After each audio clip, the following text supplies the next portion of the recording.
પાટણના સિદ્ધપુરમાં સામાન્ય બાબતમાં ગુરુએ ચેલાની હત્યા કરી.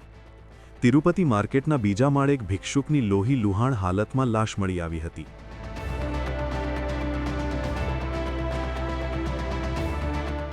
ફક્ત નાસ્તાની બાબતે ઝઘડો થતાં ગુરુએ ચેલાને લાકડીના ધોકા વડે માર માર્યો અને પછાડ્યો. દિવાલની ધાર સાથે અથડાતા ચેલાનું મોત થઈ ગયું હતું.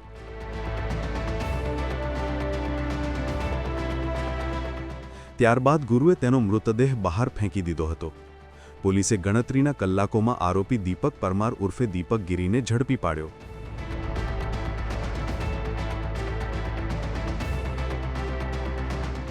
પોલીસની તપાસમાં તેણે કબૂલાત કરી હતી કે મૃતક યુવક પિન્ટુ પટેલ સુરત બાજુનો હતો અને તેનો ચેલો બન્યો હતો.